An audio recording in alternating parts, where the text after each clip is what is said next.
నువ్వు వెళ్ళి car start చేయి.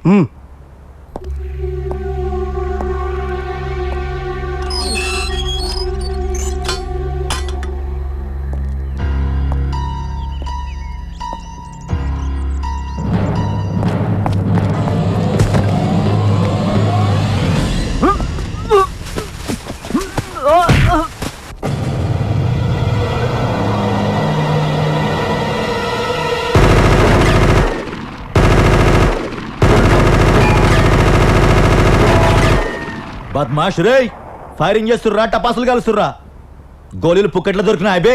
ఎంతసేపు కాలుస్తారా? మీ దగ్గర తూటాలైపోయాయని మాకు తెలుసు. పోలీసులు మిమ్మల్ని చుట్టుముట్టారు. మర్యాదగా మీరు లొంగిపోవడం మంచిది, లేకపోతే అన్యాయంగా చచ్చిపోతారు. రేయ్ పాగల్గా, వాటర్ లైన్ పూర్తిగా కట్ చేసినాం తెలుసా? తూపైతే ఏం దాగి బతుకుతారా? తాగి బతుకుతా అర్రా, కుక్క తాగుదొస్తారు. మర్యాదగా లొంగిపోను రే.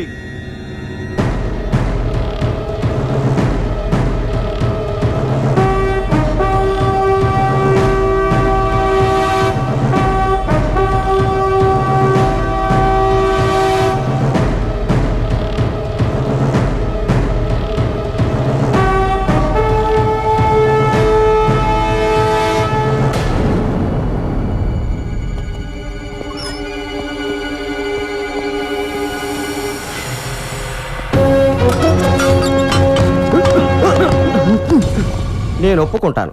పాండురంగారావుని హత్య చేసిన మిలిటెంట్ గ్రూప్ ఆచూకీ తెలుసుకోవడానికి పోలీసులు వాళ్ళ ప్రాణాలకు తెగించారని. అయినప్పటికీ ఆ militant group main leader Shaukat Ali పరారయ్యాడు. వాణ్ణి ఎలా పట్టుకుంటారు? సార్, ఆ మిలిటెంట్స్ హైదరాబాద్ వచ్చి ఓల్డ్ సిటీ బేస్ చేసుకుని ఆపరేట్ చేస్తున్నారు సార్. అక్కడున్న మనుషుల్ని మాయమాటలతో లొంగ తీసుకుని వాళ్ళ సపోర్ట్ పొందుతున్నారు సార్. మాకు ఇన్ఫర్మేషన్ వచ్చిన తర్వాత మేము అక్కడికి వెళ్ళి వాళ్ళని పట్టుకోవడం కష్టమవుతుంది సార్. అంటే సార్, ఆడన్ని చిన్న చిన్న గల్లీలు, ఆ గల్లీలో చిన్న చిన్న ఇండ్లు, ఆ ఇండ్లలో చిన్న చిన్న పోర్షన్స్ అనుకుని పోర్షన్స్. ఒక పోర్షన్లో ఎంటర్ అయితే చివరి పోర్షన్కి వెళ్ళి పరారు కావచ్చు. ఆడుండే లోకల్ పబ్లిక్తో పాకిస్తానీ ఏజెంట్స్ కలిసిపోవడం వల్ల వాళ్ళని గుర్తుపట్టడం, వాళ్ళని పట్టుకోవడం చాలా కష్టంగా ఉంది sir. I don't want any explanation, no excuses. DGP గారు, సార్, మీరు ఈ విషయంలో చాలా స్ట్రిక్ట్ గా యాక్షన్ తీసుకోవాలి. సార్, మీరు ఏం చేస్తారో నాకు తెలియదు, కానీ ఈ ప్రాబ్లం సాల్వ్ అవ్వాలి. Okay sir. Okay. Yes sir. మీరు ఒక విషయం గుర్తుంచుకోండి, ఈ ప్రయత్నంలో అమాయక ప్రజలకు ఎలాంటి ప్రాబ్లం కలగకూడదు. Yes sir. Now you may go.